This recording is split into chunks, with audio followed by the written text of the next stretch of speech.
सभी ने देखा कि कैसे उस लाल कपड़ों वाली लड़की के गालों पर 5 उंगलियों के निशान बन गए थे। इतना ही नहीं बल्कि उसके मुंह से थोड़ा खून भी निकलने लगा था और उसकी आंखों में हैरानी साफ नजर आ रही थी। उसे यकीन ही नहीं हुआ कि किसी ने भरे बाजार में उसे थप्पड़ मार दिया था। तभी एक बेरहमी भरी आवाज उस खामोशी को तोड़ती हुई सुनाई पड़ी। अगर तुमने उसे एक और बात कही तो उसका तो पता नहीं, लेकिन मैं जरूर तुम्हें मार डालूंगी। ये आवाज सुनते ही एक पल के लिए उस लड़की का शरीर कांप उठा और वो देखने लगी कि एक लड़की उसके सामने खड़ी थी।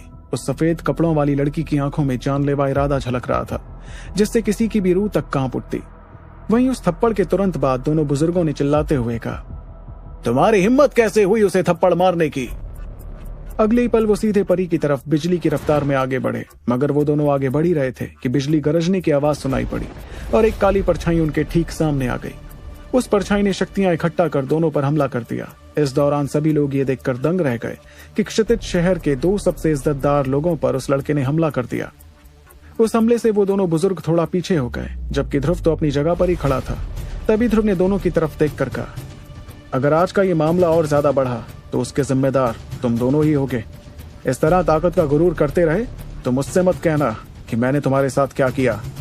वहीं ध्रुव के इस हमले को महसूस कर वो दोनों बुजुर्ग भी खुद को संभालने लगे। वो समझ गए थे कि लाल कपड़ों वाली लड़की जो इतने वक्त से अपने रुतबे और गुरूर का फायदा उठाकर बहुत से लोगों पर जुल्म ढालती आई थी, उस लड़की ने आज गलत लोगों से पंगा ले लिया था। इतने में एक बुजुर्ग ने मजबूरी में भरते हुए कहा, देखो दोस्त, मैं लाबाज दल का मेंबर हूँ। जिस लड़की को तुमने नाराज किया वो भी हमारे दल की ही है। कम से कम लाबाज दल के नाते ही उसे माफ कर दो। दूसरी तरफ उस लाल कपड़ों वाली लड़की को अब समझ आने लगा और उसने गुस्से में दांत पीसते हुए कहा, तुमने मुझे थप्पड़ मारा? उसकी आंखें गुस्से से लाल हो गई थी और उसने तुरंत अपनी स्टोरेज अंगूठी से एक टुकड़ा निकालकर उसे जोर से जमीन पर फेंका। फिर जब वो टुकड़ा टूट गया तो उस लड़की ने खूंखार अंदाज में कहा, तूने मुझे मारा ना? रुक, यहीं पर रुक। मेरे दादाजी तुझे जिंदा नहीं छोड़ेंगे और एक बार तू हमारे दल की कैद में आ गई फिर तो मैं खुद तेरी 5 उंगलियां काट कर रहूंगी। लेकिन उस लड़की की धमकी सुनकर भी परी के चेहरे पर फिक्र नहीं दिखी। तभी उसे किसी की आवाज सुनाई पड़ी, इसे एक और थप्पड़ जड़ो। एक बार में इसे समझ में नहीं आया, शायद दूसरी बार में आ जाए। वैसे भी इसके गुरूर को किसी को तो ठिकाने लगाना ही था। और ये आवाज सुनते ही परी के चेहरे पर मुस्कुराहट आ गई। उसने सभी की हैरानी भरी नजरों के सामने एक बार फिर अपना हाथ उठाया और एक जोरदार तमाचा उस लाल कपड़ों वाली के गालों पर जड़ दिया। मगर वो थप्पड़ जैसे ही उस लड़की को पड़ा तो एक परछाई शहर के बीच से तेजी से उस जगह पर आ गई। उसके आते ही उसके शरीर से निकलती ढेर सारी शक्तियां हर तरफ दिखाई देने लगी। इतना ही नहीं बल्कि एक भारी और रौबदार आवाज उस इलाके में गूंज उठी, तुम लोगों की इस हरकत ने हमारे लाबाज दल को चुनौती दी है, इसका अंजाम अब तुम्हें भुगतना होगा। इस भारी आवाज के तुरंत बाद सभी ने अपनी नजरें घुमाते हुए देखा कि आसमान में एक इंसान उड़ रहा था। उसे देखते ही सभी लोगों में बातें शुरू हो गईं। ये तो लाबाज दल के शक्ति पूर्वज हैं। यकीन नहीं होता कि इन्हें खुद यहाँ पर आना पड़ गया। अरे भाई आते क्यों नहीं? ये सोनिया को बहुत ज्यादा प्यार जो करते हैं। आज तो यहाँ एक रोमांचक मुकाबला होने वाला है। जिस दौरान सभी आसमान में उड़ते उस बूढ़े आदमी को देख रहे थे, उतने में दोनों बुजुर्गों ने आगे आते हुए उस आदमी से कहा, अब आप यहाँ, अच्छा हुआ कि आप यहाँ आ गए। वो दोनों काफी मजबूर महसूस कर रहे थे क्योंकि उन्होंने नहीं सोचा था कि वो लड़की टुकड़ा तोड़कर इस शक्ति पूर्वज को यहाँ बुला लेगी। वो टुकड़ा खास उस लड़की के लिए बनवाया गया था और उसे बनवाने वाला आसमान में उड़ता शक्ति पूर्वज ही था। उस आदमी ने उस लड़की से कहा था कि जब तक कोई बहुत बड़ी मुश्किल ना हो तब तक वो उसे ना तोड़े। इसलिए दोनों बुजुर्गों को यकीन नहीं हुआ कि उसने इतने छोटे मसले के पीछे भी वो टुकड़ा तोड़ दिया। जाहिर सी बात है कि वो शक्ति पूर्वज इतनी तेजी से यहाँ इसलिए आ गया था क्योंकि उसे लगा कि उसकी पोती किसी जिंदगी और मौत के हालात में फंस गई थी। आसमान में उड़ता वो आदमी नीले रंग के कपड़े पहने था। उसके चेहरे को देखकर इस बात का अंदाजा लगाया जा सकता था कि वो बहुत वक्त से ऊंचे ओहदे पर था। उसने अपनी नजरें लाल कपड़ों वाली लड़की की तरफ की और उसे सही सलामत देखकर एक चैन की सांस ली। लेकिन तभी उसकी नजर उस लड़की के गालों पर छपे उंगलियों के निशान पर पड़ी। वो निशान देखते ही उस आदमी की आंखें गुस्से से लाल हो गईं और उसने तुरंत ध्रुव और उसके साथियों की तरफ देखकर कहा, तुम लोग यहाँ के तो नहीं लगते। मेरे ख्याल से तुम क्षितिज शहर के बाहर से आए हो, है ना? और इसके पहले कि ध्रुव और उसके साथी कुछ कहते, लाल कपड़ों वाली लड़की ने आंसू बहाते हुए कहा, दादाजी, ये लोग मुझे परेशान कर रहे हैं, आपको इनसे मेरा बदला लेना होगा। जाहिर सी बात है कि आज उस लड़की की जितनी बेइज्जती हुई थी उतनी आज तक कभी नहीं हुई थी। इतना ही नहीं बल्कि परी की आंखों की जानलेवा चमक से वो लड़की बहुत ज्यादा घबरा गई थी। अब जो कि उसके दादाजी वहां आ गए थे, इसलिए वो खुलकर ध्रुव की तरफ इशारा करने लगी। मगर उस लड़की की वो हरकत देखकर परी ने खूंखार तरीके से पूछा, तुम्हें अपनी उंगली प्यारी है कि नहीं? और परी की बात सुनते ही अचानक से उस लड़की की आंखों में डर दिखने लगा और उसने हड़बड़ाकर अपनी उंगली नीचे की और 10 से भी ज्यादा लोग सड़क के दोनों तरफ आ गए। सभी ने आसमान में उड़ते बुजुर्ग को देखकर उन्हें नमस्ते किया। उसके बाद वो लोग समझ गए कि मौजूदा हालात क्या थे। इस बात के चलते उसमें से किसी ने चिल्लाकर कहा, तुम लोगों की हिम्मत तो कुछ ज्यादा ही है। तुमने हमारे क्षितिज शहर में घुसकर हमारे लाबाज दल की मेंबर पर हमला कर दिया। अब ध्रुव के सब्र का बांध टूटने लगा था और उसने बेरहमी से लाबाज दल के ताकतवर लोगों को देखा। शुरू में उसका कोई इरादा नहीं था इस दल से दुश्मनी करने का, क्योंकि आज का मसला इतना बड़ा मसला था ही नहीं। लेकिन अब जो कि सामने वाले उस मसले को इतना बड़ा बनाना चाह रहे थे, इसलिए ध्रुव खुद को और नहीं समझा पाया। भले ही आसमान में उड़ता आदमी 5 सितारों वाला शक्ति पूर्वज था, लेकिन ध्रुव के लिए उससे निपटना बहुत ज्यादा मुश्किल नहीं था। परी को अलग भी कर दें तो भी ध्रुव के पास जमीनी कठपुतली था जो किसी 6 सितारों वाले शक्ति पूर्वज तक से लड़ लेता। इतने में परी ने हल्की नाराजगी के साथ लाबाज दल के लोगों से कहा, अब मेरी समझ में आया कि इस दल की नई पीढ़ी आखिर इतनी बिगड़ैल कैसे है। जब पुरानी पीढ़ी ही बिगड़ैल है तो नई पीढ़ी तो ऐसी होगी ही। इतना कहकर परी एक कदम आगे आई और उसने भी अपनी शक्तियां बाहर निकालनी शुरू कर दी। सभी देख रहे थे कि उसकी शक्तियां किसी मायने में लाबाज दल के शक्ति पूर्वज से कम नहीं थी और ये देखकर सभी दंग रह गए। ये पहली बार था जब किसी ने इतनी कम उम्र का शक्ति पूर्वज देखा था। वहीं परी की शक्तियों को देखकर लाल कपड़ों वाली लड़की के चेहरे का भी रंग उड़ने लगा। वो समझती थी कि कोई शक्ति पूर्वज कितना ताकतवर होता था। यहाँ तक कि लाबाज दल की ताकत के बावजूद वो किसी शक्ति पूर्वज को अपना दुश्मन नहीं बना सकती थी। बाकी लोगों के चेहरों पर हैरानी तो नजर आ ही रही थी, लेकिन सबसे ज्यादा हैरानी थी आसमान में उड़ते शक्ति पूर्वज के चेहरे पर। उसने महसूस किया कि वो जवान लड़की उस जितनी ही ताकतवर थी।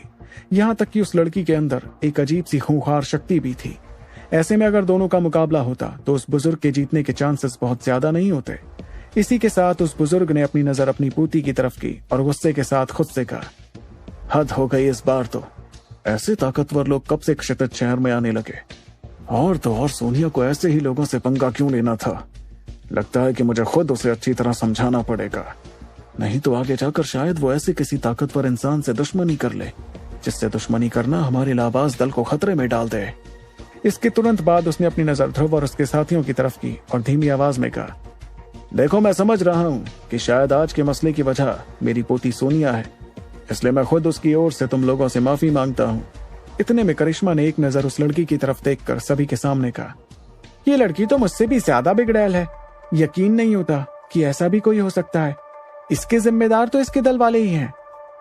करिश्मा उस लड़की से बहुत नाराज थी क्योंकि खुद उसने भी ध्रुव से कभी इस तरह बात नहीं की थी। इस दौरान लाबाज दल वालों की नजर करिश्मा पर पड़ी और उसे देखते ही सभी दंग रह गए। इतनी कम उम्र में वो शक्ति सम्राट बन गई थी। ऐसे में वो सफेद कपड़ों वाली परी से भी खतरनाक लग रही थी।